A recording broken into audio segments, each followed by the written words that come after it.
Well, I am an admirer of Elisa's. Elisa has even worked for me, and the fact is that she is talented. What's it called? Kermit and Friends? Kermit and Friends. Kermit. But if Kermit, you're saying like not the to frog? do... Yeah, Wait. I actually have watched a few hours of Kermit and Friends. How many hours have you watched, Natalie? Oh, no. Probably indulged in 8 hours. Holy. My wife and I watched Benji's ex-girlfriends or whatever's going on. We watched this crazy podcast, and I have to say, this is one of the, probably in the top 5 things I think about right now. She has a podcast, but she gets to come on the radio. It is craziness upon craziness.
Hi, everybody. Welcome to Kermit and Friends.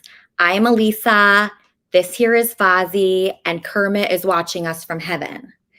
So I've been engaged for 1 week, okay? 1 week I've been engaged. It is not going like I thought it would go. It's not going well. I haven't spoken to my fiance since he proposed to me. And I saw he posted an Instagram story with someone's nipple in it. So that's not going well at all. 1 second. I'm just getting a call. Kermit and Friends. Hi, Kermit and Friends. It's me. How are you? Oh, okay. What are you calling yourself?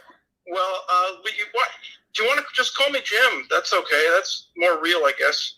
Okay, Jim. Or you can call me Claire. It doesn't matter. Okay. All I wanted to say was, over the past month or so, or month and a half, I've come to really enjoy Kermit and Friends, and it's been especially a good thing to have around over the past week. My 90-year-old father, God rest his soul, he passed away last week. He lived a good, long, full, amazing life. He was going to be 91 in about a month and a half. And I know that, I know there's a lot of celebration that's going to happen today on the show, and I'm very happy about that. But I really just, I wanted to thank you, Elisa, because of some heartfelt text messages I got back from you. You were able to not reveal this. I didn't want it revealed until, if we did it, we would do it today. And I just wanted to thank you for being, listen, Elisa, we've been through so many different phases together as co-entertainers or entertainers or whatever you want to call us, whatever we do, reality stars, whatever you want to call us. But you and I have been through so many different phases, and I'm just grateful for the presence of you in my life, as I said a couple times. So I hope this doesn't start the show out on a bummer, with the marriage coming up and everything. But Elisa, you're dear to me. I want to thank everybody for all the prayers that people have been offering this week. You know, I lost my mother to COVID back in May. I lost my mother to COVID back in May. And so this has been a crazy 8 months. All of a sudden, I don't have any parents anymore. They were very old. They lived a great life. They were married 67 years. And I'm so grateful for them. And now, if we believe this to be true, they're with Kermit in heaven. Thank you, Elisa. Thank you. My pleasure, Claire. Jim. Yeah, and good luck with the rest of the show. And thanks for letting me come on so early in the show. I really appreciate it. And let's have some fun and love and all the things that Kermit and Friends brings us. I'll do that for you, Claire. Jim, I want to have this show in memory, of your parents. Okay? So That's great. Do you think your parents would like Kermit and Friends? Well, they knew all about it. I mean, they said it was, I said, they said to me, well, would we like it? And I said, well, it's probably a little too blue. My dad used the term blue, for like dirty. So. Wait, you told your parents not to watch Kermit and Friends? No, I didn't tell them not to watch it. They said, what would we think of it? And I said, you'd probably say it was blue. Oh. So yeah, they watched a bunch of clips. They watched some live shows. They knew you. They knew of you. I got to tell you, they're if heaven is real, and boy, let's hope it's real. If heaven is real, they're sitting there watching, soaking in this show today with Kermit and everybody else who's passed. And all we can do is hope that that's the case. And anyway, Elisa, thank you so much for letting me come on. And good luck with the show today, and good luck with your marriage to Andy Dick. Claire, I don't think I'm getting married to Andy Dick anymore. I haven't heard. Yeah, I was prepared to be married today. I even wrote vows for Andy. No. Yeah. I wrote all these vows for Andy, and they were really heartfelt. And I haven't actually spoken to him in a week. Oh, no. Yeah. Oh, no, exactly. So it's really disappointing. It's just one after another, Claire. One guy after another has disappointed me. Don't let that, you know how I felt a couple weeks ago when I was going to call in about Quigley. Don't let that guy, passive aggressive, treating you not so nicely. I got to tell you. Yeah, actually, William Quigley texted me yesterday to say he wouldn't be available today. And I had also written a poem to him. So, you just can't rely on anybody, Jim. You give to Quigley. You give so much to Quigley. I mean, let's face it, relatively an unknown. You give so much to him, and he's so passive aggressive. I just, Andy Dick, I thought was going to be a winner. Yeah, I thought so too. I wrote some beautiful vows to him. I had my minister all lined up. And I was excited about marrying him today because, that was never my dream, Jim, to be married. It really wasn't my dream. But then when he came along, I said to myself, my life would be a lot happier, I think, if I was married to Andy Dick. Because think about any sales call, any. And also, you said you want to be with somebody who's funny. You want to be with someone who's on Kermit and Friends. Yeah, you have to be on Kermit and Friends if you want to date me. Be on Kermit and Friends if you want to date me. Yes, that is true. People that are not on Kermit and Friends, they have no chance. They have no chance. That's for sure. So, if I married Andy Dick. This makes me so, I'm not happy about Andy Dick backing out on you, but just to talk to you and to hear your voice and to know that our loved ones somehow, some way, there's a science behind it. We don't understand it. They're soaking this in. They're with us. They're up there. They're listening. They're watching. And they approve. I believe that, Jim. Do you feel like you still have a relationship with your parents, even though they are gone? Oh, my God, yes. Oh, my God, yes. I watch tonight. What am I going to do tonight? I'm going to watch Columbo because my dad always loved to watch Columbo. So I'm watching Columbo tonight. Yeah, I feel that way too. Kermit passed. I was just telling a friend of mine that I feel like my relationship with her is still strong. Yeah. I don't know how it works. There is a science. I'll say this. I'll repeat this. There's a science behind this. It's not just all magical mumbo jumbo. There is a science to the afterlife. Somehow maybe it fits into my holographic multiverse theory somehow. I don't know how, but they're alive. They're with us. They're looking. And then, what I'm going to do now, Elisa, I'm just going to sit back and enjoy the rest of the show. And I appreciate you keeping me on and letting me come on to share my thoughts. And I appreciate everybody's prayers out there, everybody who either loves me or hates me. Even if you fucking hate me, God damn it, you should be saying a prayer for me for losing my parents. Really, honest to God. Even the people that hate me. So, anyway, I know you're not one of those people anymore. We have a great deal going, Elisa. We'll keep it going. The Kermit and Friends community loves you, Jim. And I want everybody to reach out to Jim today. How can they reach out to you to give their condolences? Well, I think the best way to do it is on Twitter. Just use the thing where I put "What's keeping me happy?" WandaVision, The Mandalorian season 2, the latest episode of Kermit and Friends. That tweet. If you want to offer condolences, that's the tweet to do it. Do it up against that tweet. So when your parents passed, did you watch WandaVision first or Kermit and Friends? WandaVision didn't exist when my mother passed. I had told my dad about WandaVision, but I think it was a little too complicated for him. My dad's a big Marvel's Avengers fan. He's a big Star Trek fan. Probably when my dad passed, I watched a good episode of Star Trek, one that we loved so much together.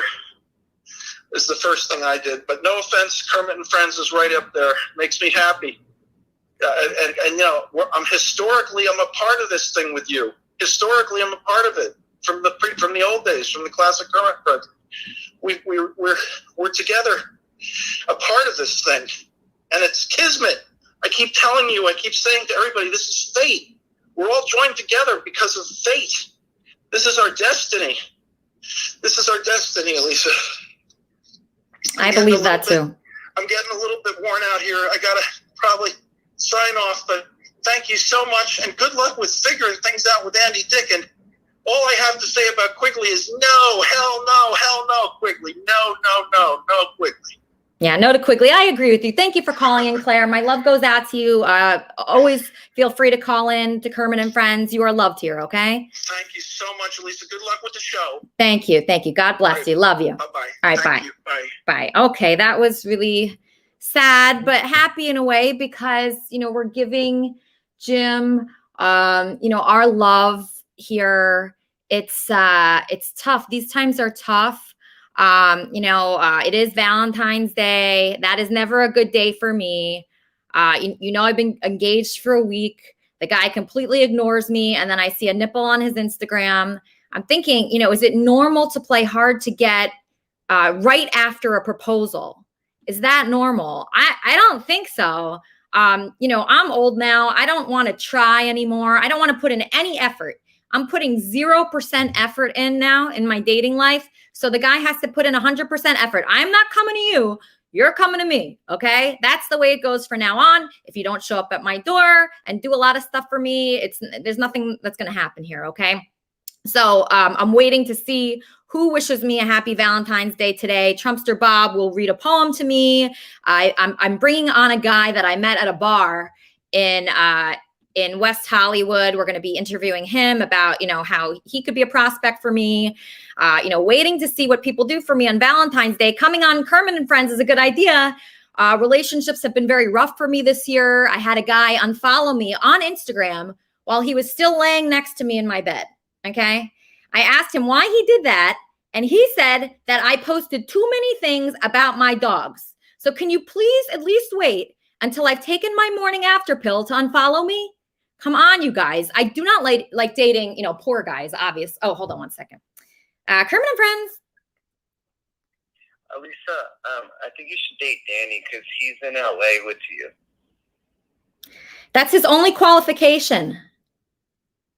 And did you hear about his Valentine's Day massacre where he had intercourse with 3 different women in one day? Dipshit Mike, how is that a good quality? Oh, well, he can multitask. All right. Thanks for your call, Mike. Okay. That was Dipshit Mike. He's a great caller. I don't like dating a lot of different types of guys. I'm very specific. Poor guys, obviously they're out. I like to eat nice dinners and things like that. But also rich guys, they're not really that good either. They're annoying in their own little way. So, the bad thing about dating guys that have a lot of money is they have too many cars. So when you break up with them, all of a sudden you're avoiding all types of cars. You can't go on any streets. I dove into a bush the other day avoiding a Tesla. So, they can ruin things for you. So before you date a guy, you have to make sure that they're not going to ruin things. There's some songs I can't listen to anymore. I can't go to the beach. I can't go to any farmers markets. No more Celine Dion. I mean, how fucked up does a guy have to be to ruin Celine Dion for you for the rest of your life? I'll answer that. Extremely fucked up. Before I date a guy, I have to think about what is he going to ruin for me? Does he barbecue? Don't you dare ruin cheeseburgers for me. I love them too much.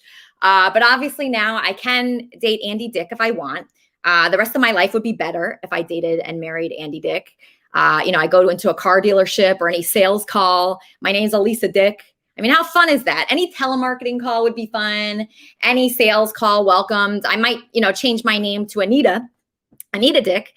That would be an even better life experience. How are you today, ma'am? Well, Anita Dick. We have a big show today. Barry Boss is out of the mental asylum and back on Kermit and Friends. Let's start with my co-host Sugar, who was out last week. How you doing, Sugar? Welcome back. Good. How are you? I had the 24-hour COVID, but I'm better now. You had the 24-hour COVID? Yeah. Didn't know that was a thing, did you? No, Dr. Rajiv Fernando didn't mention that last week. I missed him. I wanted to be on the show with him. He was the best thing that's ever happened to Kermit and Friends. I know. I can't believe he even came on the show at all. I can't believe any of us come on the show. Did you literally say, wait till I take my morning after pill before you unfriend me on Instagram for posting too many pictures of my dog? Oh my God, you are the funniest person I know. Well, it is a true story. I was in bed with this guy I was dating, and I saw that he actually added me on Instagram, but that meant he unfollowed me at some point, but he was in bed with me. And I was thinking, did he unfollow me like during sex? Like, did he reach over to unfollow me? Like actually during intercourse? So it's not entirely clear. I don't think that's in the Kama Sutra. So what did you think of, Jim called in, that was yeah. So he called in. That was so heartbreaking. So we have to be there for people in this community. I want to be there for Jim, for anybody that's going through a rough time. I think, all of us go through tough times. It's been a tough year for me. I know you've had a tough time recently. So are you feeling hopeful? No. No? Well, I don't know. Hopeful. I was looking forward to a wedding today. I was hopeful that you were going to get married. Yeah, I was hopeful about that too. I mean, there's so many things that are happening. There's so many moving parts to the show. Mm-hmm. So like Quigley quit, at least for this week. And then Andy Dick said nothing. He didn't even respond. And then my musical guest, Sugar Snake Soul, says he's going to be an hour late. And so, all these things happen. And I have to be like, okay, it just has to bounce right off me. I didn't even answer Quig when he texted me he wasn't going to be on the show. Because it's just like, if he can't be professional, then, I just don't care. What's his reason for not being on the show? I think it's that he didn't get his 3% yet, to be honest with you. 3% of what? That's YouTube likes? Thumbs up? I don't know. Hold on one second, Sugar. Okay. Kermit and Friends. Yeah, I got a question. It's Ken TV. Hey, Ken TV. What's up? Why are you such a cunt? What? Why am I a cunt, Ken TV? No, you wanted me to ask a question, right? Why are you such a cunt? In what way am I a cunt, Ken? I'm really nice to you. I'm taking your call. That makes me like the opposite of a cunt. No, otherwise you're a cunt. So why are you such a cunt? Why am I a cunt? Answer that question, Ken. That's right. You're a cunt. Oh, I hate that guy. I fucking hate that guy. Oh, K-Bot, are you there? Yes, I'm here. I just got an Amazon delivery. I'll be right there. Okay. I'll pull you up in a second. Okay, I just want to real quickly, but if you have your camera enabled, I'm going to get to you. Just stay put. I just want to bring up this guy that I met at La Boheme, a bar in West Hollywood. You guys tell me what you think of him. His name is Hytham. Here he is on Kermit and Friends, a guy that asked me on a date. Welcome to the show, Hytham. Thank you. Delighted. Wow. So the fact that you're on the show is really shocking. Why? Okay, so usually guys that I meet in real life, they just do not come on the show.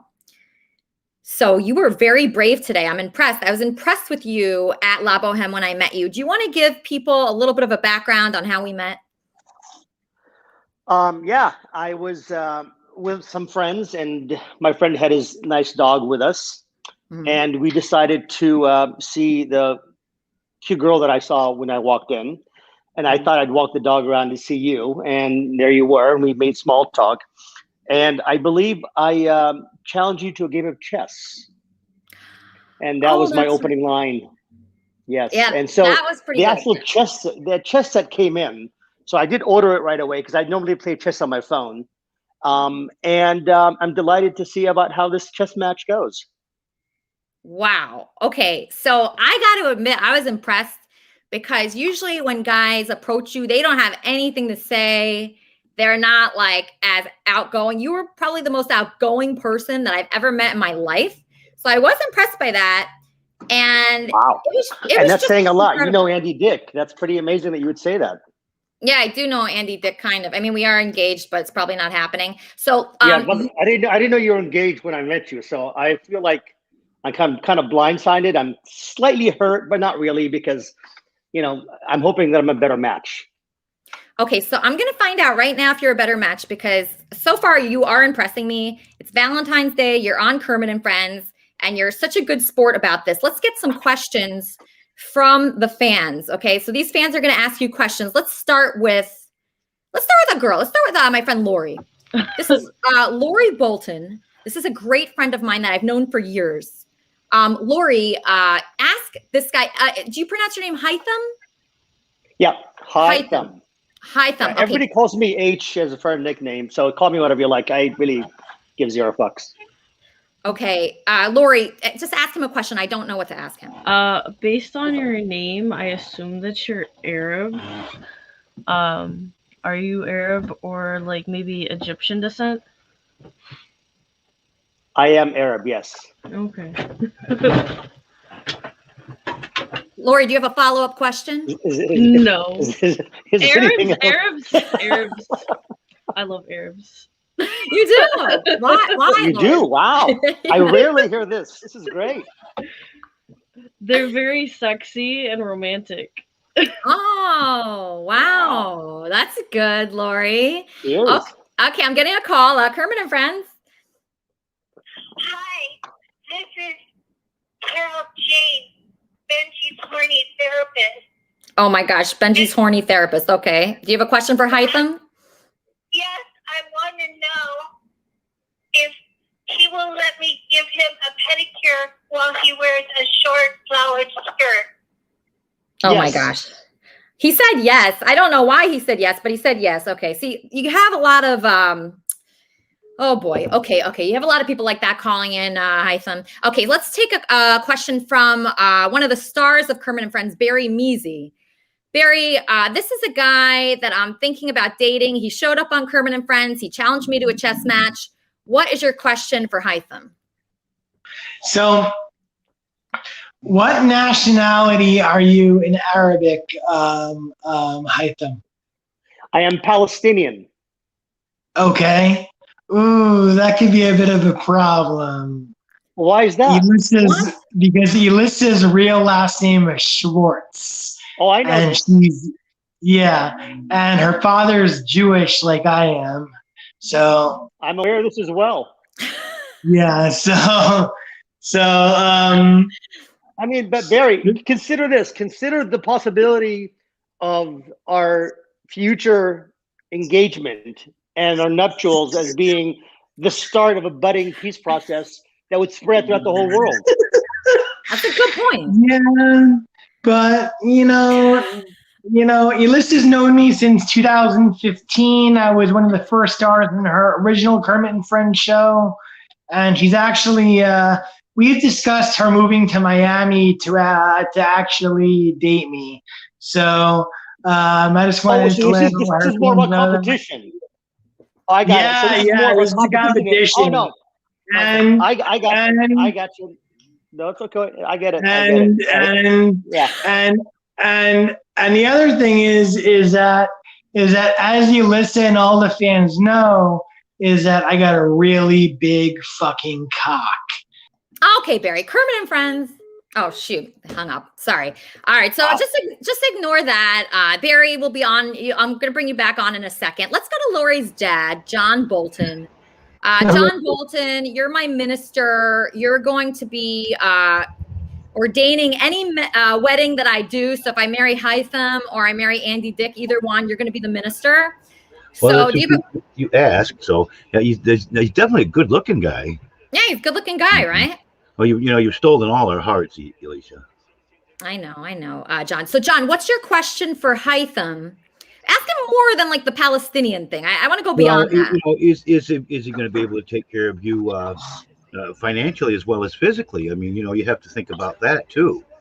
The love is a very important part of any relationship, but if there's a lot of struggle trying to take care of stuff, it can be a bind in life. I found that out with both of my wives, so. That's a great question, John. Hold on 1 second. I'm getting a call. Kermit and Friends. Yes, hello. This is Randy. I had a question for Hytham. Yes. Yes, Hytham. How big is your cock? Randy. Wow. I mean, you don't have to answer. If you want to answer it, you can. If you don't want to answer it, you don't have to. I can answer. No, I can answer this. Let's just say that I impressed myself. Sorry, Barry. Okay. Well, let's put it this way. I'm 8 inches around and I'm 7 long. 8 by 7. That's a lot of square footage. That's a lot of square footage. Yeah, you must. Yeah. You probably want to be on a different podcast, or I think you could make a lot of money somewhere else. In Florida. Actually, I've already made a lot of money. I was previously a big-time sports entertainment agent. If you Google my name, you'll see who I once was. So I'll definitely be Googling you. I'm technically retired from the business. So I've got 3 monitors here. I'm looking you up right now, Barry. Let me see what Barry says about Barry. Let's see what I was arrested by the feds wrongfully in 2018, and my charges were dropped. And I pled out to misdemeanor. Arrested for what, Barry? What? Arrested for what? For allegedly impersonating a diplomat, but it was bullshit. I just ran a non-governmental organization underneath the United Nations. Gotcha. Okay. Gotcha. Please hold. Kermit and Friends. Kermit and Friends. Hi, this is Hot Marge. Can you hear me? Yes. Hey, Hot Marge. I wanted to know if the good-looking guy that looks like Michael Douglas and the porno guy would get oiled up in an oil wrestle for us. I'll ask him, Hot Marge. No problem. Okay. So, Hytham, did you hear that question? I did hear it, and it's rare that I say no, so I'll say yes again. I've got no problem. Wow, I'm starting to think you're like an angel. You are so nice. I can't believe this. I might have found a really good guy here. Let's take another question from Justin Smallwood. Justin Smallwood, you're on with my potential mate replacing Andy Dick, Hytham. I have a question. Okay. Yes. Are you have you ever been like to New York or anything like that? Yes, I have. and how is it? New York is one of those places that I always said would either destroy me or conquer it. And I don't know what would happen. I love the city, the dangerous city, and a lot of vices would probably tempt me. But I think at my age right now, I've conquered all those vices. So I would really enjoy New York. Because I like to go to New York. I've never been. I'm from a rural state called Ohio, and I don't usually travel the world as much as I used to. So That's okay, Justin. That's okay. Okay, so how's it going so far, Hytham? Are you having fun at all? This is the best Sunday I've had in a long time. This is great. Really? Oh my gosh, that's Yes. awesome. Okay, good. Okay, so let's keep going. I have Trumpster Bob here. Trumpster Bob is a Trump supporter, conservative Republican, friend of mine. Trumpster Bob, what's your question for Hytham? I just want to know, can he pass the Trumpster Bob butthole challenge? What was that again? Can you pass the Trumpster Bob butthole challenge? I'm aware of this challenge. What is it? LinkedIn. You know, that's like if you're sleeping in the middle of the night and you're on your stomach and she rolls over and spreads your butt cheeks. Are you still a virgin, or did you already blow it out and got to wear a man diaper while you're sleeping? Wow. I have no idea how to go with that. That bewilders me. I'll get back to you though, Bob. I will. T-Bob. I think T-Bob's a better name for you, by the way. It's a little quicker. T-Bob, that is a good name. I love the name T-Bob. That's a good idea. Bob, can you just turn your camera horizontally so I could see all of you there? I don't know if this is a new phone, and I'm not sure how that works. So let me try. Okay, we'll try that because I have a poem from you. Trumpster Bob is going to read us a Valentine's Day poem soon. K-Bot, you just texted me. Come on, I guess I'm not supposed to say anything again. Are you upset that I'm taking a long time to get to you, K-Bot? Well, I am. I'm in this. I'm the only one here in a costume. So I wanted to ask Hytham a question as a Palestinian. Hello, Hytham. My name is K-Bot. I'm a cyber security guard today. Hytham. Okay. I want to know what your views are with America giving Israel $3 to $4 billion a year. As a Palestinian, how do you feel about that? Well, I'm not really that happy about it, but because I don't think it generates any kind of peace situation for both peoples. I believe that money is primarily for the defense contractors to increase their business. I believe that if that money was not there, they would have less weapons in the world. And sadly, it does not do anything to progress peace. Now, I understand why it's done. I have a lot of Jewish friends, a lot of Israeli friends. I think that money always corrupts. Money's great and all, but money does corrupt. Interesting. Happy Valentine's Day. Okay, you can put me back in the backstage now. Hold on, K-Bot. Wait, hold on. You're very important to me. I just want to tell you that. And I don't want you to think that I don't like you or that I don't want you on the show. You are amazing. And have I made you feel like insecure about being on the show at all? Oh, no, I don't feel insecure at all. But, it has been 30 minutes and I'm just now saying something. So it's like, I'm wearing this costume and I love it. And I think you're beautiful and I think the show is great. But I just wanted to come in and say hello at least for 10 seconds. Okay, so you want me to put you on sooner. That's what you're saying. Now I can go and I'm so satisfied now. Okay, but you had all this news. You're my newscaster. I hired you as my newscaster. Is there anything in the news today? Well, it's Valentine's Day. A lot of people don't know how Valentine's started. And we get all our emotions wrapped up into it without really knowing how it began or why it's important. Why is Valentine's Day important as a society during the coronavirus? We can't even kiss each other. Okay? Baba Booey says K-Bot has demands. No, I don't have demands. Okay, so but you just want to be on the show sooner and you want to talk more. So you have to leave on your camera the whole show, okay? Because then you'll be on a lot and people are going to love you here. And then you can be in the Kermit and Friends fan club and you'll have fans and you'll really enjoy your life, okay? So I do enjoy my life. I'm very happy and I'm handsome too. You're handsome too? Yep, I'm good looking. Okay, I just want to tell everybody that has their camera enabled, I'm going to get to every person here as long as you don't leave. And the only time I get into trouble here is when people leave and then it gets too full and they can't come back. So K-Bot, I just want to express to you right now, I care for you. I think you're great. You're my newscaster. So that's a very important role here. And I wouldn't give that role to just anybody. Do you understand that?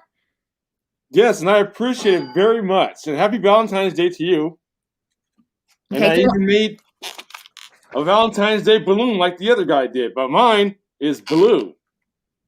Oh. Okay? So, it's fine. You can take me off. I'll come back later. I'll stay. K-Bot, I even printed out the article you told me. You told me about the, according to CNN, or according to, where's this from, the Japanese article that you told me about? Well, it's on the internet. I don't really watch CNN or Fox News right now. Okay. They both need to like work it out. But there's a handsome man tax in Japan. So there's a handsome man tax in Japan. So how do they decipher who's handsome? Like, is it just, how do they decide that? That's what I didn't understand about that. Well, hold on one second. It's probably determined by who's getting laid. So if you're not getting laid, you won't get the handsome man tax. Okay. I wouldn't be getting the handsome man tax. Me, no, I don't. Actually, I would get the handsome man tax. If I were in Japan, I would get it. Okay? So that's how it goes. Okay, so if you get laid a lot, that means you're handsome. If you don't get laid, you're not attractive? Because I find myself attractive. I never get laid. Well, if you probably don't get laid because you don't get out enough. And you're just going to West Hollywood. There's other places to go. Yeah, that's right. Yeah, you're right. I do go to West Hollywood a lot. In fact, I was shocked when I met Hytham because I was in like Boys Town. Well, West Hollywood is gay. Yeah, Not that there's anything wrong with that, but there's a lot of gay guys there. So they might not want to, get with you. They might want to get with another guy. Yeah, that's true. Okay, so let me just really quickly get to my musical guest, Sugar Snake Soul.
Questions. Bob, you look like a Muppet. You look like a Muppet. You when I saw you on that show, it was a Muppet show, Kermit show. You look like the fucking old man that sits up in the balcony. Them two old geezers that sit up in the balcony. how did you get discovered for this show? She's a beautiful girl. I mean, how did she discover you?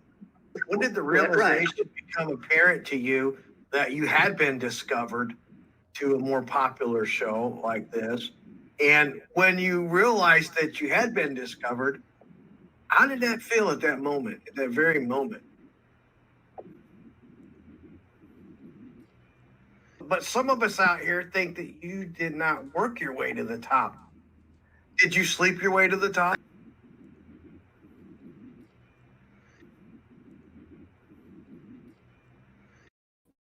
Bob, you were interviewed about Kermit and Friends. They asked you if you slept your way to the top to become COO. Why didn't you just say no? I didn't sleep my way to the top. I did say no. I didn't hear that. Oh, well, you weren't paying attention. So who was that guy interviewing you? Oh, that's a guy that wants to be my producer on and off every single day. But he's a really nice, cool guy. But he comes up with ways to put a knife in your back sometimes. You know, ask me quick questions and all that. So I generally dance around his interviews and his questions. Yeah, because you're going to be interviewed a lot about this show. And, you know, today you have a poem. So are you ready to recite your Valentine's Day poem for me and Mo here? Yes, one of this. How you doing, Mo? What's going on, Sloppy Bobby? Mo's one of the sweetest guys you'll ever meet. Don't let him fool you. Yeah. You sweet, too. That's why y'all talk about the butthole challenge. But I ain't sweet like that, baby. That's why you talk or you sweet. Hey, I just want to, hey, I'm sure everybody wants to know the truth, and I'm sure that Alicia would want to know the truth about a guy before she actually, you know, jumps in the sack with him. The truth about what? Whether a guy, you know, whether he likes to, you know, mess around with other men, or is he a straight guy? One of the two. Which way is it? Oh, do you think I should ask that guy that? The guy I'm considering dating? I think you should ask every guy that. I should ask that, the butthole challenge, but how do you know if you can pass the butthole challenge? Like, even if he passes because he says he passed, how do I know that he really passed? Tell him to turn around, bend over, and spread them butt cheeks, baby. Just like trying to put an application in to be a preacher. But Bob, this guy, Hytham, he's like a very classy guy. I can't tell him to turn around and bend over. That's ridiculous, Bob. Well, tell him to come into my private live stream, and I'll challenge the guy, and we can both turn around and I'll show you what a virgin butthole looks like. And if he don't have a virgin butthole, you might discover that he has a blowed out booty hole. See, and then begs the question: do you want a guy like that? Because you really don't want a guy like that, because it's not like you can make love and then he can roll over and go to sleep. He's got to roll over, get out of bed, and put his man diaper on so he don't mess up the bed at night. See. So there's a lot to this, what I'm talking about here. I don't think that should be one of my first questions to him. Not one of your first, but one of the early on, get it out of the way questions.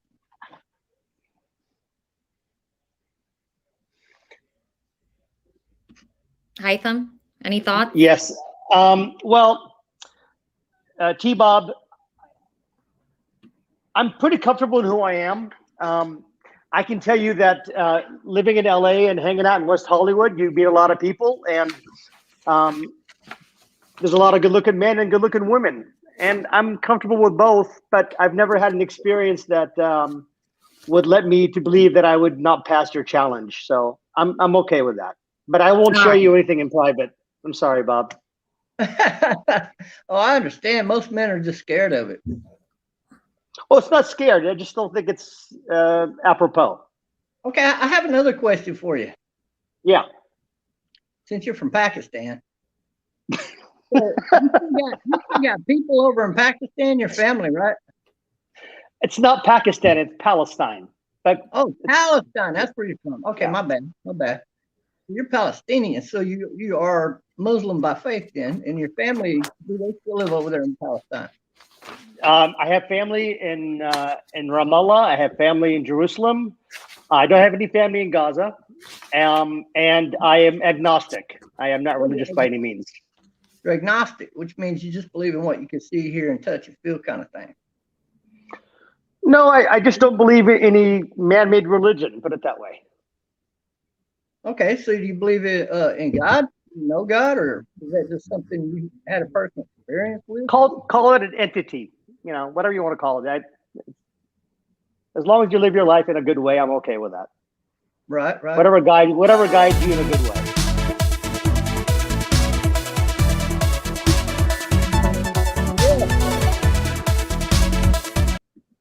Sorry, guys.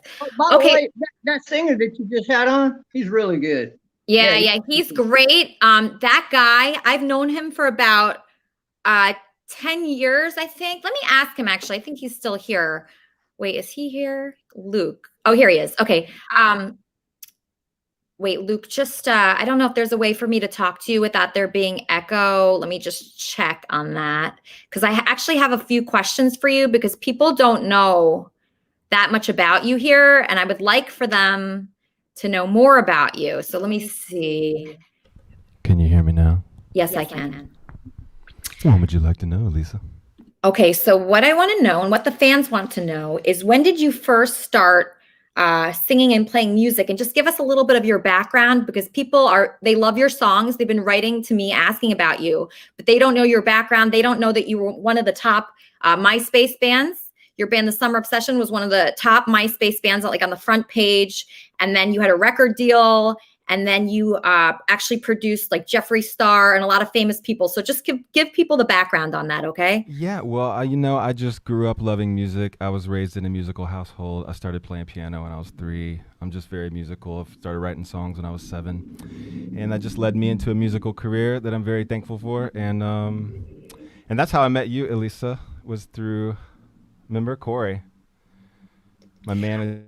Oh, okay. So that's not the Corey from here. That's this Corey guy. Okay. So tell people how we met. It was amazing. It was one of the most amazing things that's happened to me in my entire life, meeting you, because I wasn't like looking for you. It was just like a surprise, like a surprise and a blessing. So can you just tell people about how that happened? Yeah. My old manager, Corey Adams, he introduced me to Elisa. So I flew to New York to work with her. And she was so nice. She let me just hang out and work with her and stay at her place. And we made a lot of songs. And we've always had an amazing platonic relationship. We're really good friends. We've been really good friends for years. I really respect Elisa and everything she does. She's so amazingly awesome and nice in person. And so we've actually made a lot of songs. But that's about it, basically. It's all music. It's music life for me. And I love your show, Elisa. I'm a fan. Yay. Okay, great. So I'm going to bring Luke up later, but I'm going to just play real quick a song that Luke and I did together. It's called Unstable. It's from one of the most amazing times in my life. Luke showed up at my apartment in New York City. I wasn't expecting him. He came there and he sent all these boxes of recording equipment. And I'll never forget it. We lived together for a few months just recording music. This is one of the songs. It's called Unstable. I'm going to knock your teeth out. I'm going to give you a reason to get them straightened out. You messing with my old lady? Look at here. Remember, look after Jerome.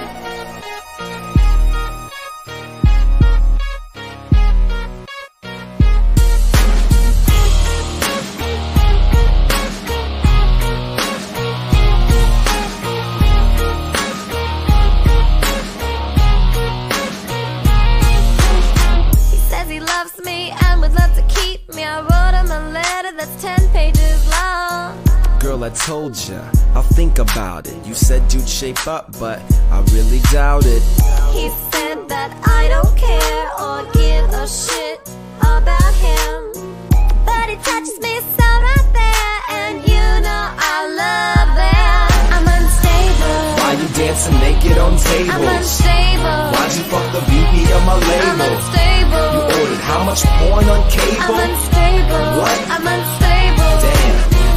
I'm sorry that I lost your keys. I'm sorry that I left your eyes on the beach. I'm sorry that I left your heat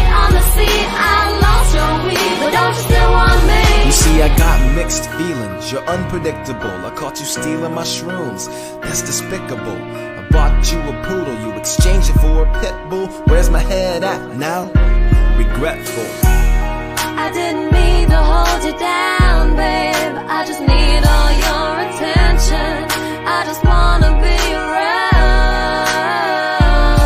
I'm unstable. You left my keys on the table. I'm unstable. You drank all my black label and got with the dude who installed our cable. I'm unstable. What? I'm unstable. Damn.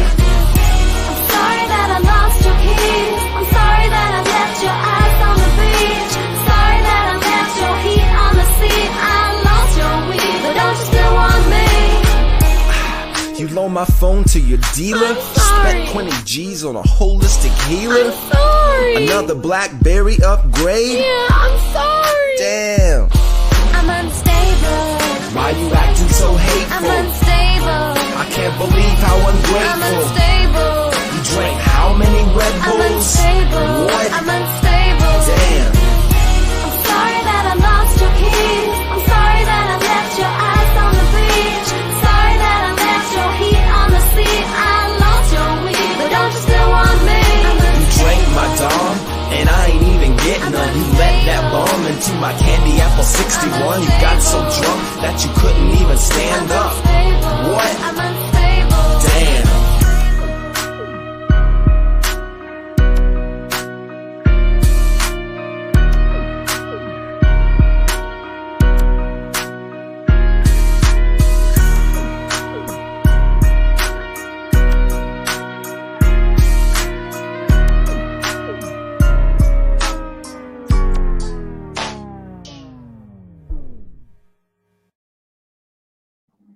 All right, so that was a song that I worked on with Luke. And man, it was just such a great time in my life. I had just come from being in the band Cobra Starship. I got kicked out of the band and I was so sad. And then this angel, Luke, Sugar Snake Soul, he was from the band Summer Obsession, which I had heard of because I loved MySpace back then. And they were always on the front page of MySpace and they were a famous band. And then Luke, You sang so well. I really like your voice. I'd love to do a song with you. Corey, hold on one second. Corey's calling in. So Corey, I have a theme song for you. Just hold on. Let me play your theme song. Just hold on one second. Okay, Corey? Okay. Corey, Corey, Corey. Corey, Corey, Corey, Corey. C-O-R-E-Y. C-O-R-E-Y. Corey, Corey, Corey, Corey, Corey. Corey. Corey, Corey, Corey, Corey, Corey. Corey, Corey, Corey, Corey. Corey. Corey. Corey, Corey, Corey, Corey, Corey. C-O-R-E-Y, Corey. C-O-R-E-Y, Corey. Corey. Corey. Corey, Corey, Corey, Corey, Corey, Corey, Corey. Corey.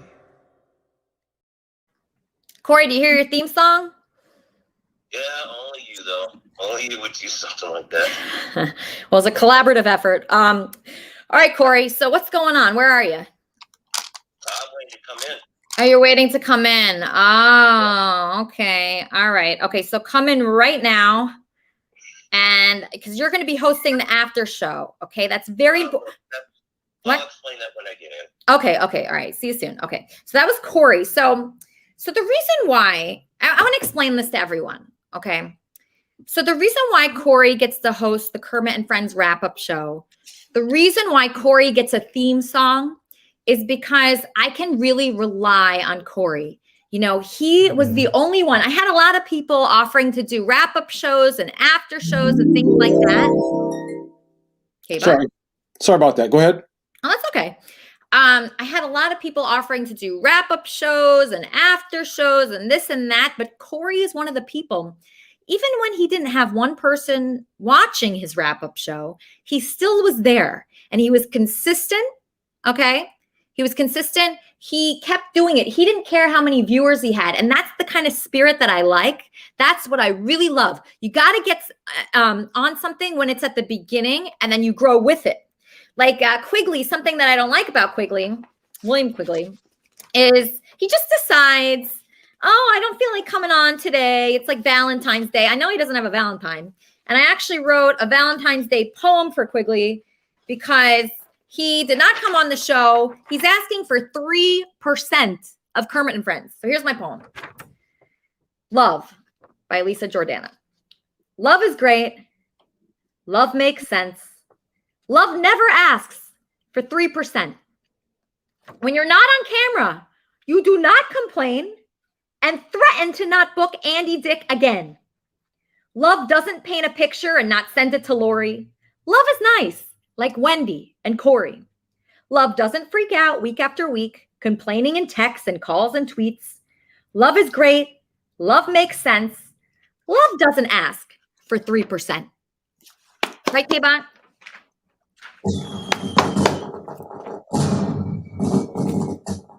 Fantastic. You get a sound effect for that one there. That's fantastic. Love it. Thank you. And then here's an email that I received that I'm very upset about. There's I get a lot of emails. I want people to always email me about the show. Do you have an idea for the show? Do you have an idea for my monologue at the beginning? Do you have an idea for my ending? Do you have an idea for guests? Do you have any idea? Email me, elisajordana@gmail.com. I got an email from our musician that was on last week, Dave Robinson. Okay, I'm going to read you this email and you tell me what you think. Hello, Angel. Happy Valentine's Day to you. I hope you're having a great day.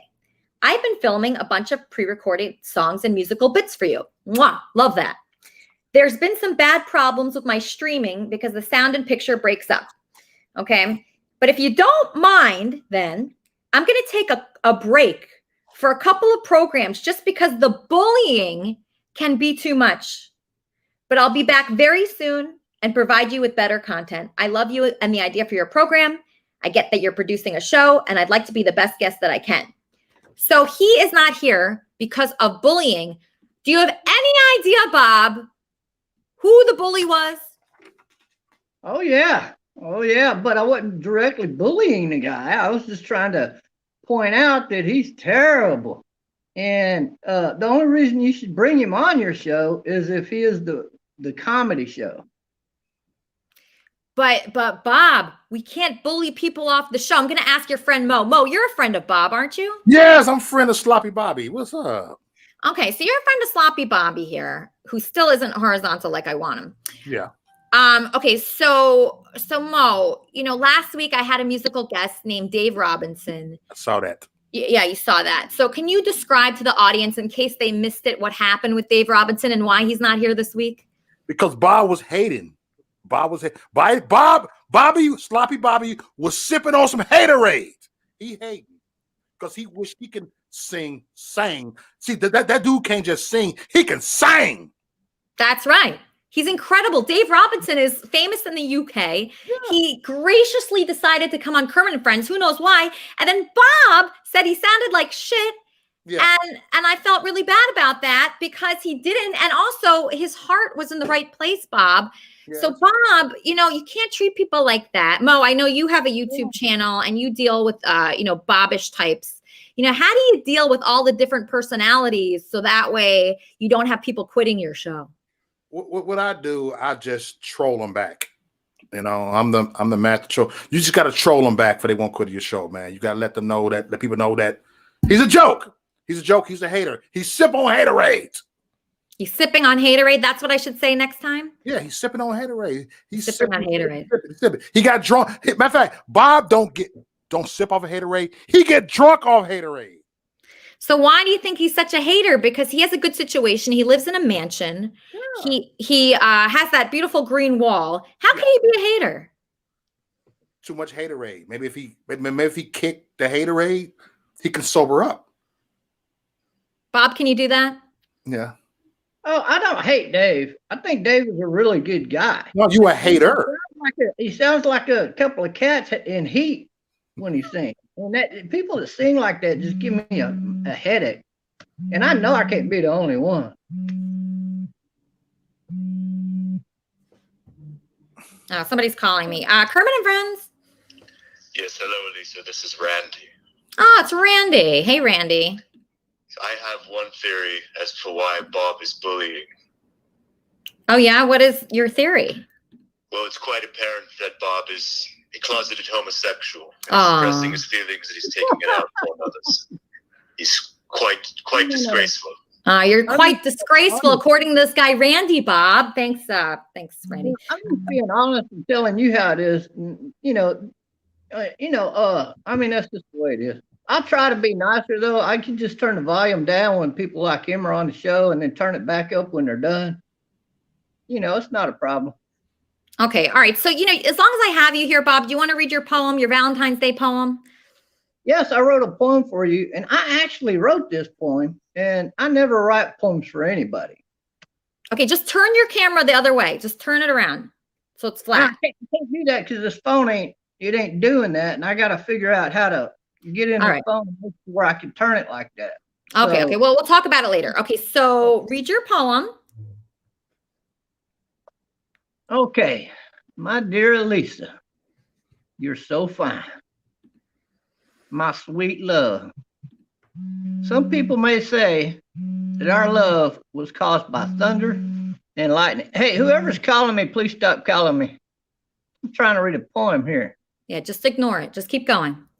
Some people may say that our love was caused by thunder and lightning. Now, while that may be true, our love is fueled by the fire that is burning in my heart for you, and by the fire that is in your heart burning for me. It is such a fire that it will never grow dim, for it is as strong as any love in the heavens above.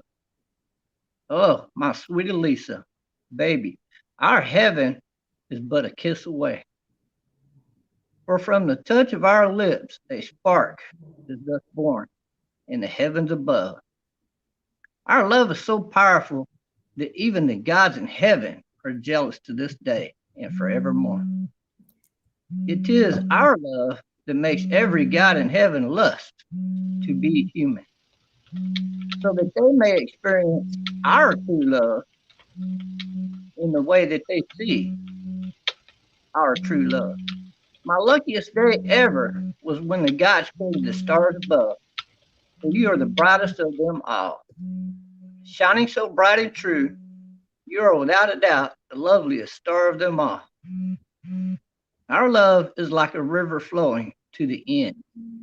However, not the end, but rather the beginning of a waterfall pouring into the ocean. It is the beginning of our mighty love.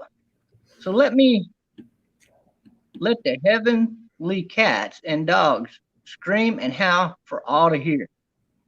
Just let them scream. And that thunder that sparked our love, they all hear is the sound of our two hearts beating so fierce. So as I gaze upon you, shining so bright, I ask you to be my shining star and my Valentine forevermore. So now that I pour my heart out to you, what say ye, Lisa, my true love? Wow, Bob, that was really beautiful. That was a beautiful poem. I'm really impressed with you, Bob.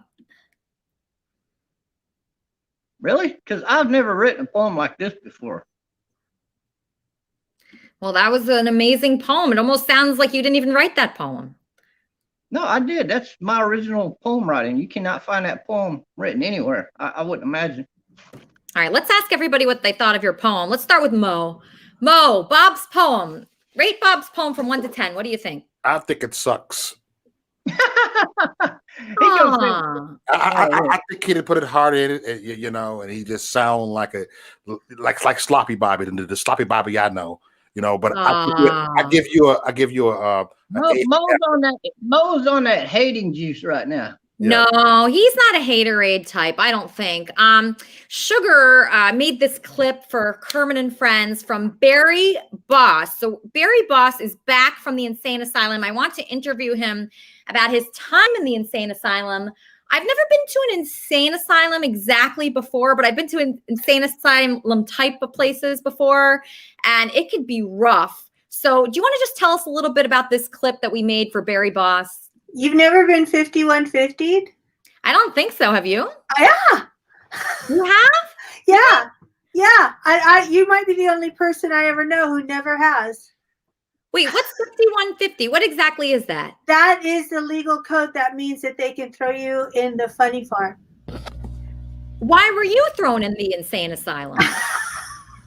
I used to, like, back in the day, have some interesting chemical attractions.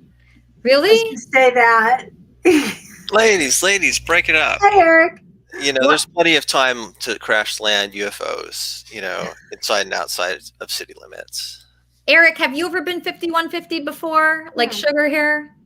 Yeah, I think if you are a rock star and they don't know what to do with you, Thank you. yeah, either they kill you or they find a way to put like a lot of money aside for you.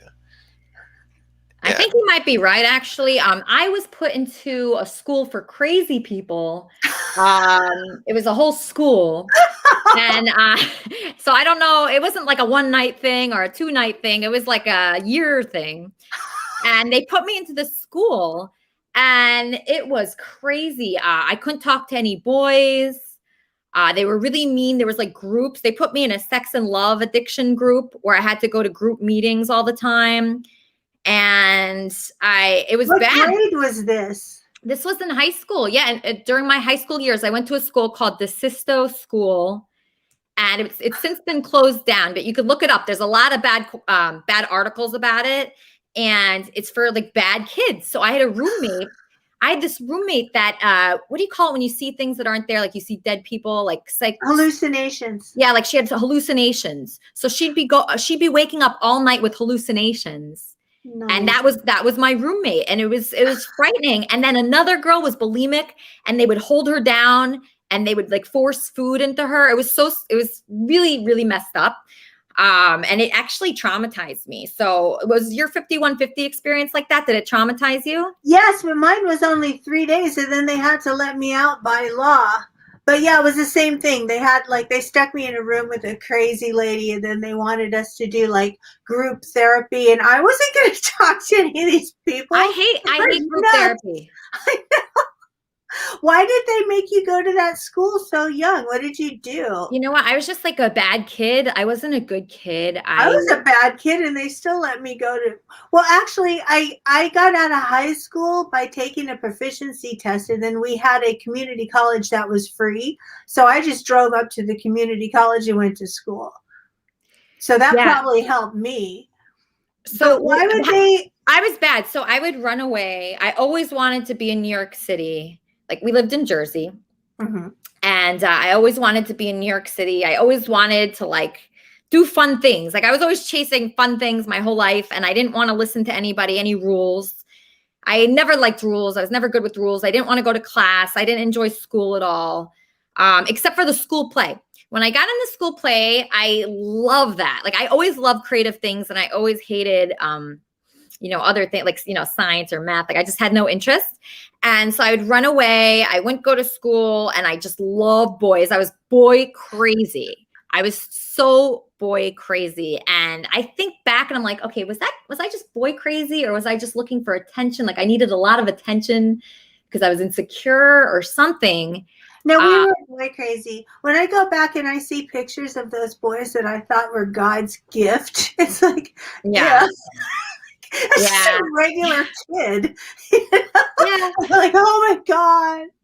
Yeah, I think I was I wish I wasn't like that. I wish I would have enjoyed school more or been a little less, but I'm the same person now.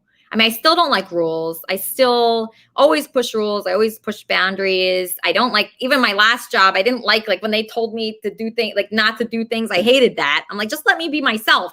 I was always looking to be myself as much as possible. And it's so hard to do that, like in a regular job or. And I have you know, no at tolerance school. for boardom. I have so low Me tolerance too. for boredom. And boredom is a big part of having a job. That's why I work in Yeah. gig economy, because at least I can be bored in a different place. Yeah. Well, something that's not boring is the clip you made of Barry Boss. Oh, yay. Okay, so describe, because you have an original song that's actually in this clip. So let's talk Yes. about that. Without asking Barry, I made a collaboration. We made an artistic collaboration, Barry and myself, which he is just about to find out about. And I used some of my music and some of his voice messages to you. And everybody, this is my Valentine's Day gift to all you lovely Kermitarians. I love you all, and please enjoy.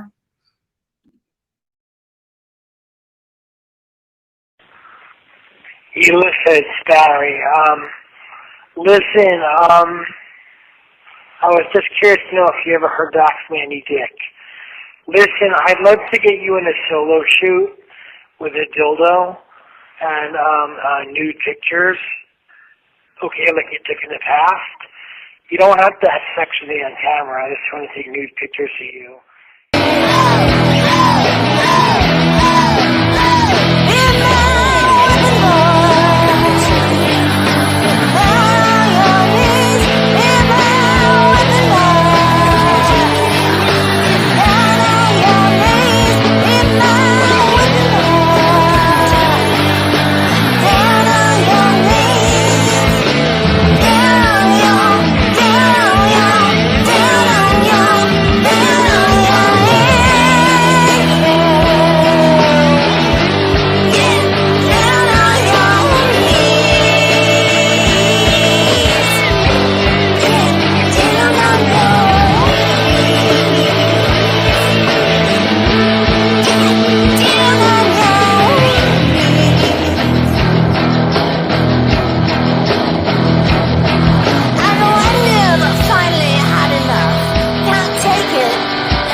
But I know you haven't had sex in like 5 years, and I know you need some.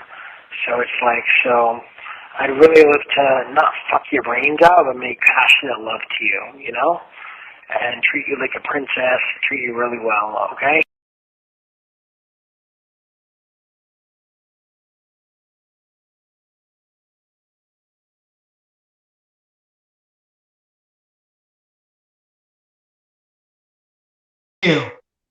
Barry. There you are.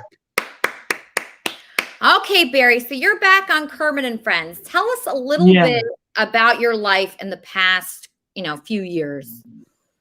So, well, first of all, I got a last question for Hythen, if I can ask it. It's a joke. Okay? It's really funny. All right, what is it? I'm afraid. It don't kick me off the air list. It's really funny, okay? Okay. I can't give it away, but here it is. Okay? Hythen, if you go on a camping trip with your best friend and the next morning you wake up and all your shit's missing, and the tent is gone, and you have a condom sticking out of your ass. Do you tell No, your Barry. friends yes or no? Barry, no, you don't. No, Barry. Stop it, Barry. It's a trick question, Elisa. It's a trick question, Elisa. No, but I don't want you asking him that. We're trying to Barry.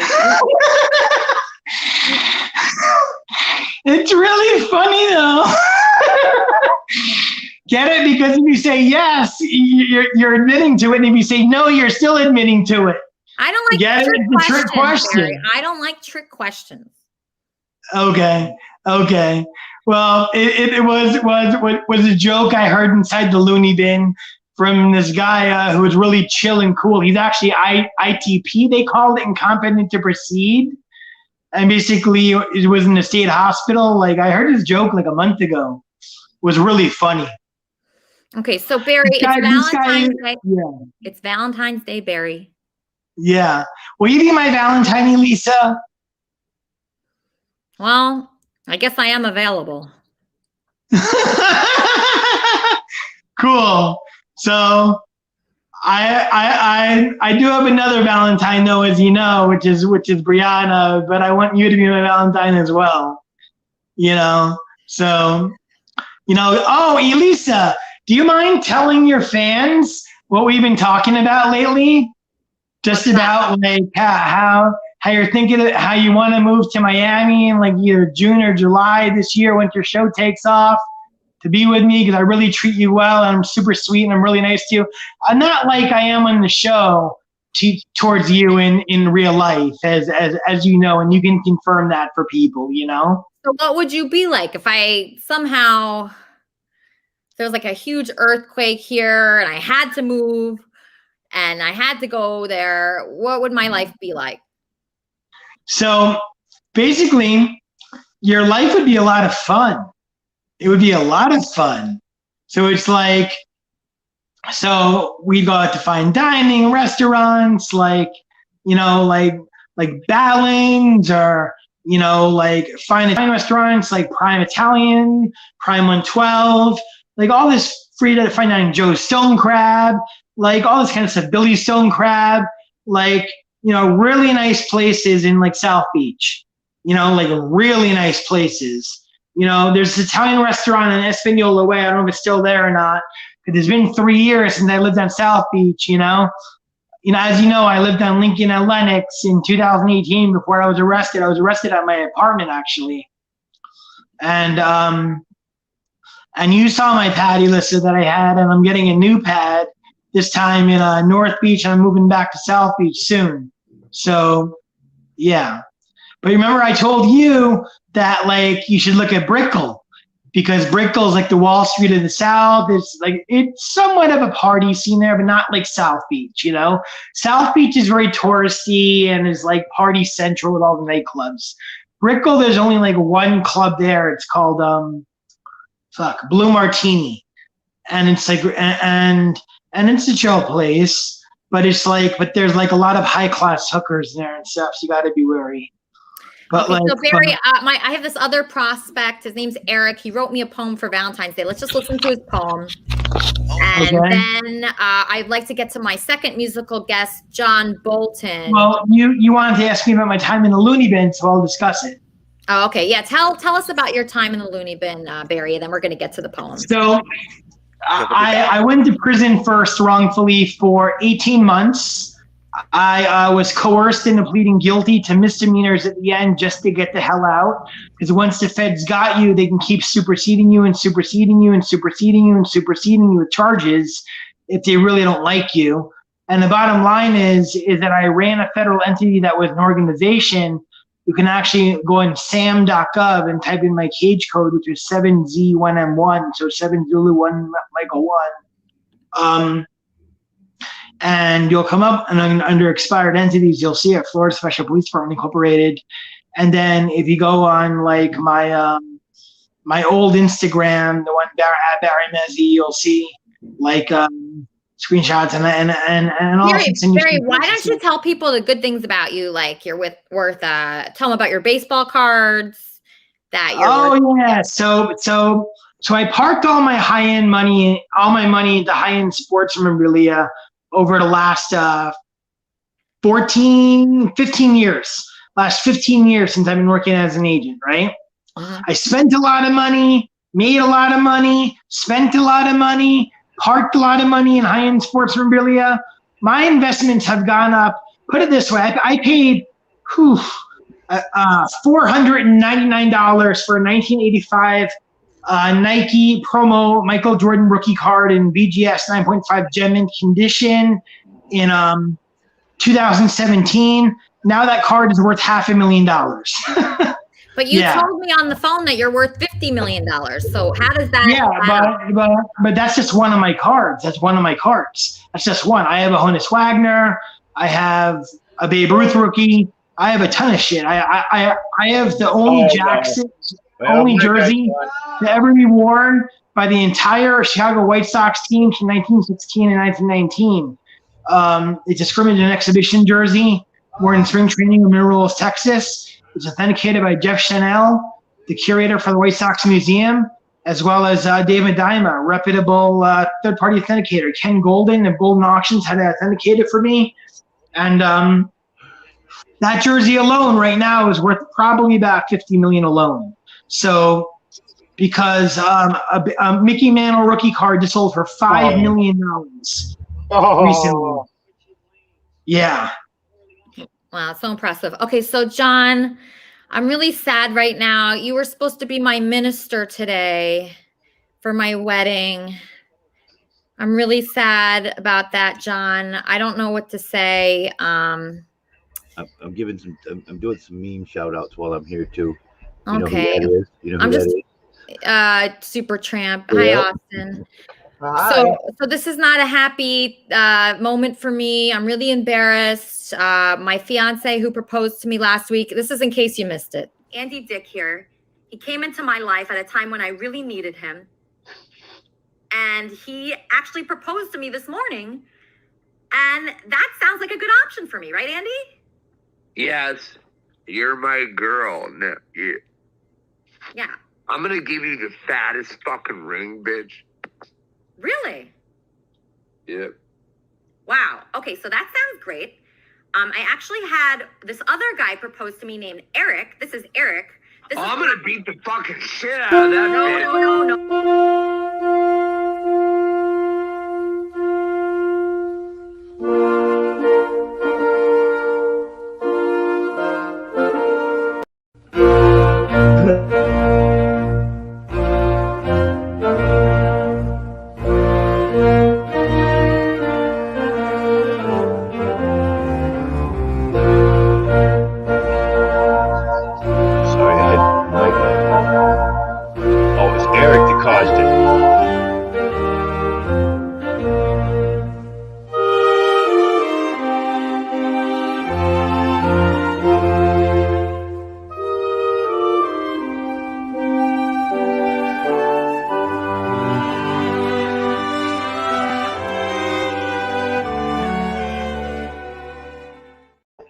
Out on her. So, John, I'm devastated. I'm so sad.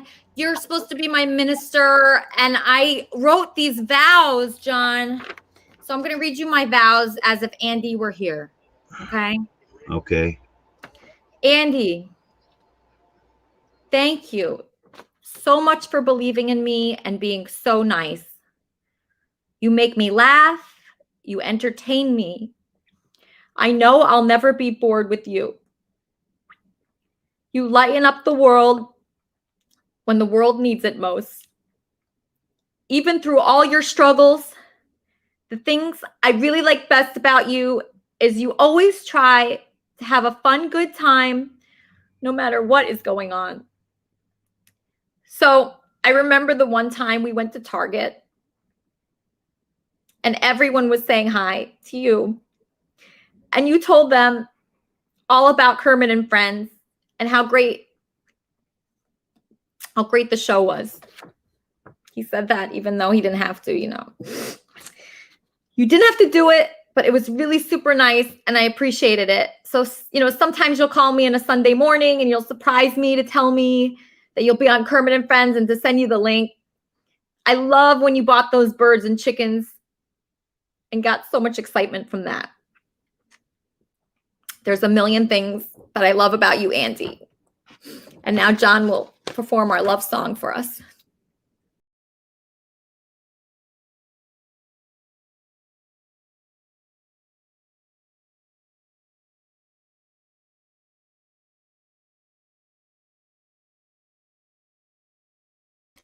John, you're muted.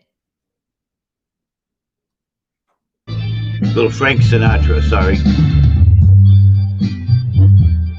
My bad. That's life. That's what all the people say. You're hiding high in April, shot down in May. But I know I'm gonna change that tune when I'm back on top in June. I said that's life, and as funny as it may seem, some people get their kicks stomping on a dream. But I don't let it get me down, 'cause this fine old world, it keeps spinning around. Been a prophet, a pirate, a poet, a pawn and a king. I've been up and down and over and out, and I know just one thing. Each time I find myself flat on my face, I pick myself up and get back in the race. That's life. I tell you, I can't deny it. I thought of quitting, baby, but my heart just ain't gonna buy it. And if I don't think it was worth one single try, I'd jump right on a big bird and then I'd fly. I've been a puppet, a pirate, a poet, a pawn and a king. I've been up and down and over and out, and I know one thing. Each time I find myself lying flat on my face, I just pick myself up and get back in the race. That's life. That's life, and I can't deny it. Thank you. Many times I thought of shutting out, but my heart won't buy it. But if there's nothing shaking, come here this July, I'm gonna roll myself up in a big ball and die. My, oh yeah.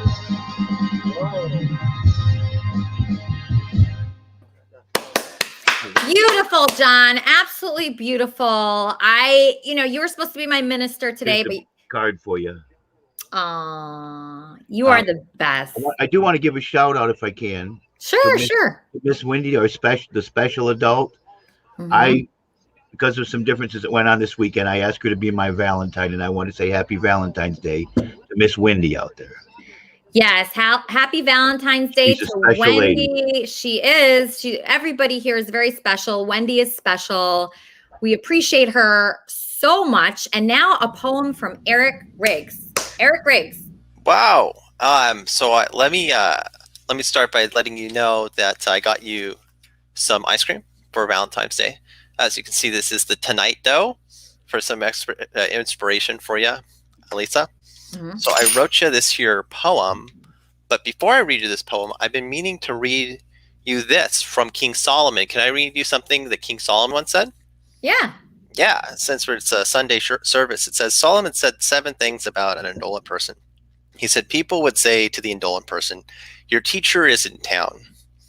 Go and learn the Torah from him. And he would respond to them, I'm afraid of the lion in the road. And if they would say to him, your teacher is in the community, he would say, I'm afraid that there might be a lion in the streets. And if they would say to him, he's within your house, he would say to him, if I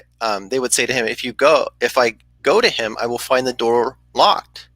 And they would say to him, it's open. And when he no longer knew what to answer, he would say, it doesn't matter whether it is locked or unlocked. I'd like to sleep a little bit more.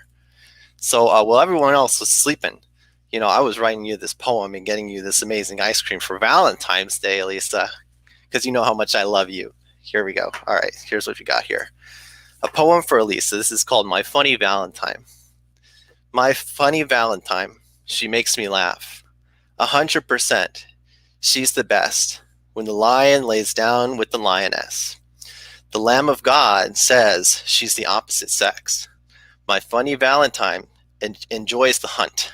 She wants a rich guy that she can trust.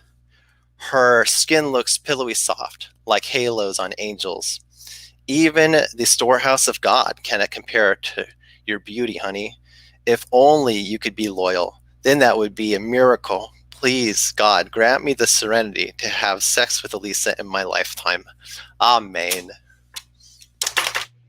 Thank you for calling the Speaker of the House, Nancy Pelosi.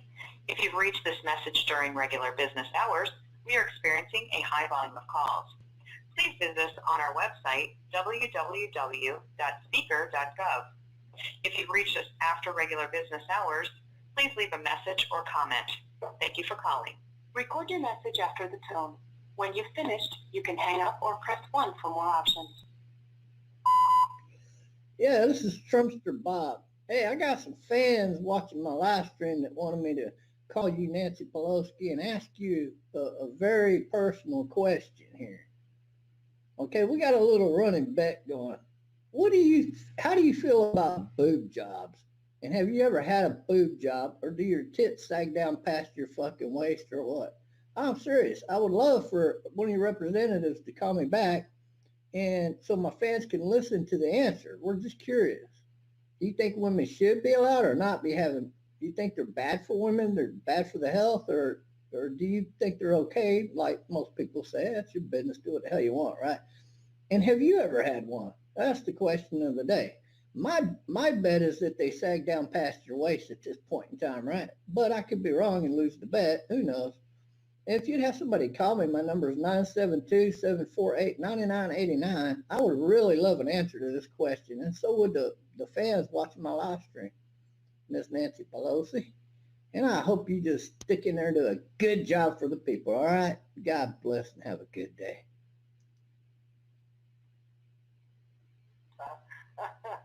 I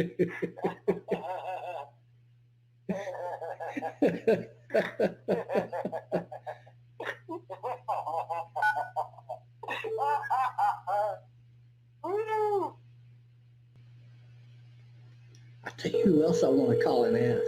Trump's fucking daughter, man. She's beautiful. I'd like to know. Are they all natural, or have you ever had a boob job, right? Thank you for calling the office of Congresswoman Maxine Waters. Our office hours are from 9 a.m. to 5 p.m. Monday through Friday. You've reached Oscar. I'm not available at the moment. Please leave a message. Thank you. Yes, ma'am. I run a show. My name's Trumpster Bob, and Hey. a lot of my fans want me to call people like, Ivanka, Trump, and a couple of you people there. And we got one big question for Maxine Waters. And I'm serious. I would love for somebody to call me back with a legit answer. And my fans are betting whether or not Maxine Waters ever had a boob job or not. And how does she feel about boob jobs? Are they healthy for women, or is it something she would never do? And has she ever had a boob job or not? That's the question, okay?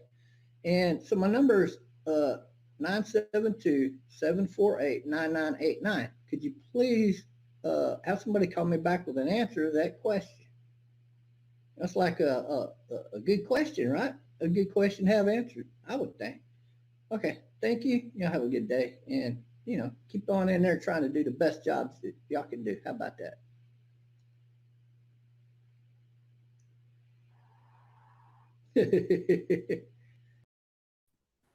All right, Corey, what's going on for the wrap-up show after this show today? I already texted you about that. Do you remember my text, Elisa? Corey. I love the song.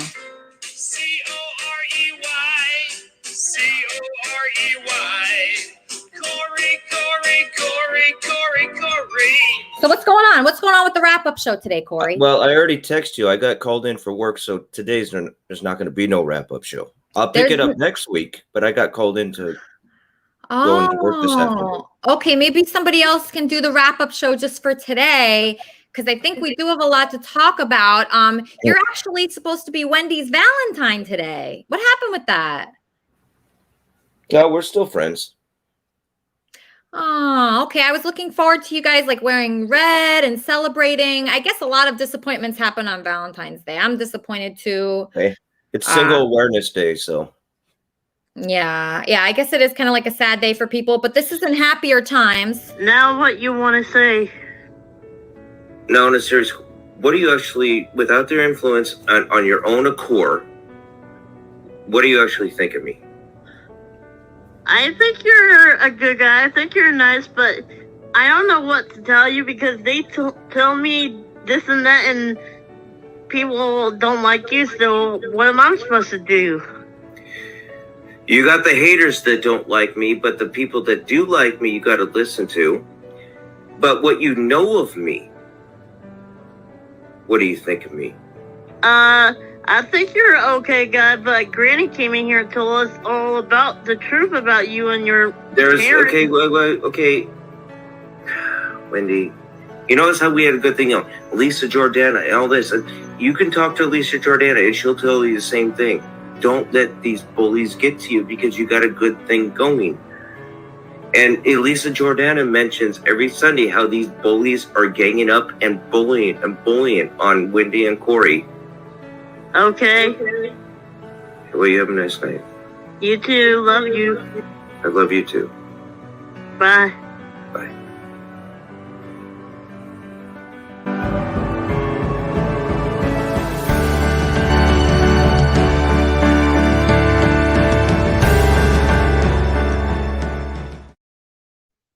All right, so that's not happening today. Corey, you and Wendy are not Valentine's today? No. All right, well, I just got a great offer from Lori Bolton to host the wrap-up show for Corey. Corey's working today. Lori, are you sure? Yeah, I'm scheduling the StreamYard right now. Okay, great. Okay, perfect. That's very nice of you. I just want to know who's going to be my co-host. Okay. If I have any Good question. takers, DM me.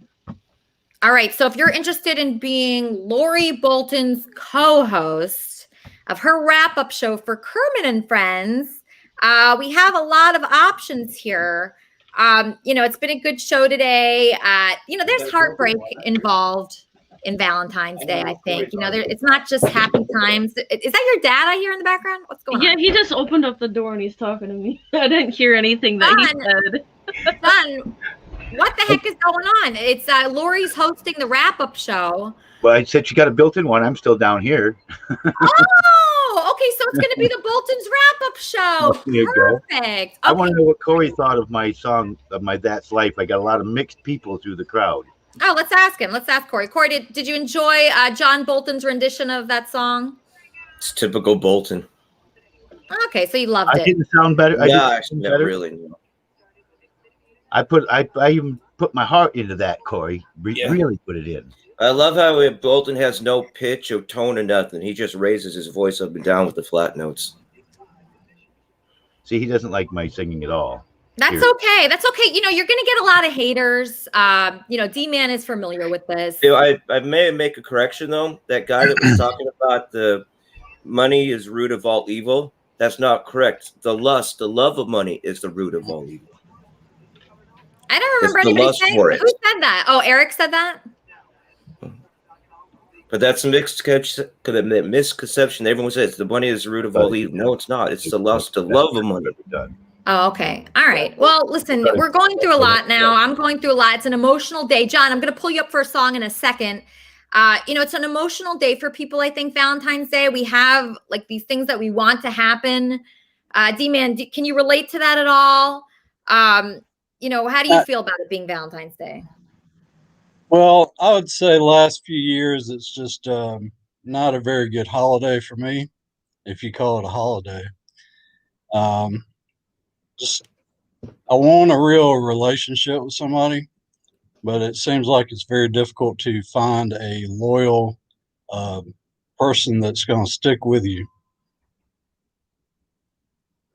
It is hard. Yeah, people are not loyal. That's for sure. So when I think about that, I'm just like, I got to be loyal to myself. I had this octopus guy that I was in love with. I was in love with this octopus. And I wrote all these songs for him. And listen to what he said about me, Barry. You won't even believe this. Barry, look at what he said. I'm going to show you. You have a lot of interference. Fix your microphone, Barry. But this is what this guy, I was really in love with this octopus guy. And I listened to him all the time. I'm still a fan. And this is what he had to say about me.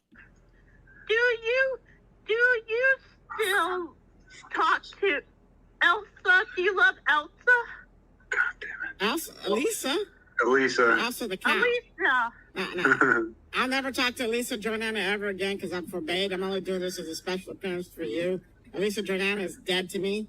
And she should be dead to everybody. She's a parasite, she's untalented, and she's a psychopath. Did you hear that Alicia is getting married to Andy Dick? Yeah. And she got skin. The skin between her arms, which is kind of flabby on her arms, and to the back is kind of looking weird. It kind of looks like I was told it looks like fried pork skin. No, she got manos de chicken, the like hands, whatever she says in Spanish. But she also says she got chicharrona underarm skin. So that's what the last guy said about me. Barry, terrible audio, Barry. The worst audio ever. What is going on? Yeah, so my place where I'm living, as I got out of the state hospital, is a lot of noise here. So anyways, I wanted to say that Michael DeSisto, huh? Well, I used to go to the DeSisto school. That was the school that I got sent to. I know. I almost went there. You did? Yeah, in 1995, I almost went there. They had a restaurant there. Like, you see, I know the shit. They had a restaurant there that you said kids work at. You remember? Yeah, I know. I worked there. Yeah, and Michael DeSisto did not believe in medication for psychiatric purposes. That's why my parents did not send me there. They thought he was a certifiable nut job. Oh, geez. Okay, Hytham, are you still interested in me after all this? Yes, the answer is clearly yes. Wow. Oh, my gosh. That's unbelievable. I mean, truly, truly unbelievable. Are you sure? Are you you don't have any doubts? Nothing here has shown you any reason to run? No, not at all. I mean, none. Okay, describe what you've seen. I'm waiting. I can't believe it. So describe what you've seen here today. Oh, organized mayhem. It's I think some really funny stuff. Great music, without a doubt. Barry's one of my heroes. I think Barry's got a real future in something. She definitely moved to North Hollywood. He's a waste in Miami. North Hollywood in the Valley, and some porn videos would do him some well. Wow. I can't believe this. This shows there is possibility of love and to never give up. Playing us out is John Bolton with another love song.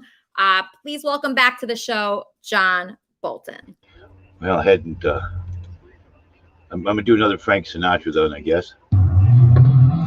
That's where my key seems to be, my pitch. A little pitch I have. I think you can do it.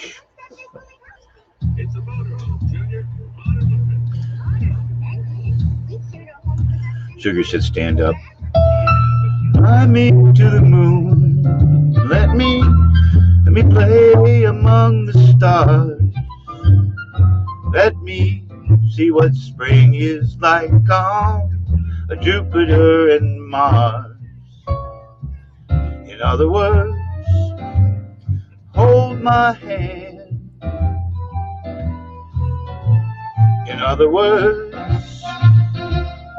baby, kiss me. Fill my heart with song.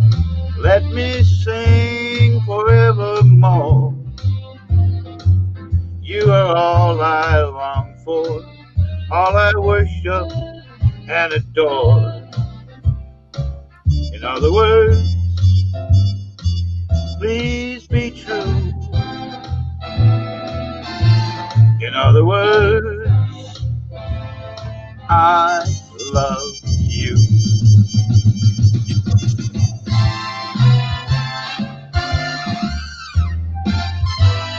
Makes you want to do the old soft shoe. Wish I could move and do that.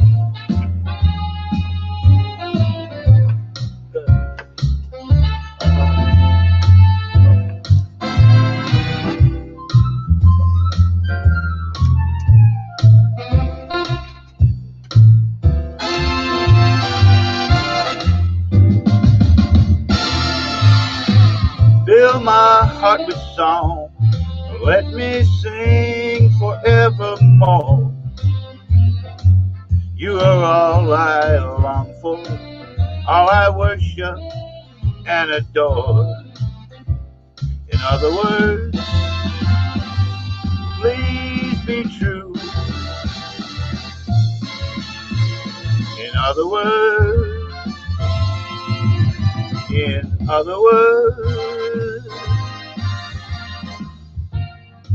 I love you.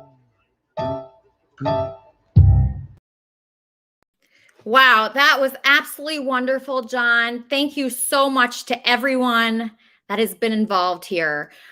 Did you have a good day, friends? I know I did. You know what time it is? It's time for me to see all our friends at home through my magical webcam. And now I will read you a quote from Marianne King as suggested to me by Gwen Parker. Romper, stomper, bomper, boo. Tell me, do. Magic mirror. Tell me today, did all my friends have fun at play? Claire Sider and Maurice Delk and Luna and Hytham and John B. Trumpster, Bob Sugar, Wendy, Corey, Quigley, K-Bot and Robot and Andy and Benji and Justin and Allison and Ava, Baba Booey and Kermit in Heaven, 412, Fozzie and Pete and Peter and all the fish in the sea.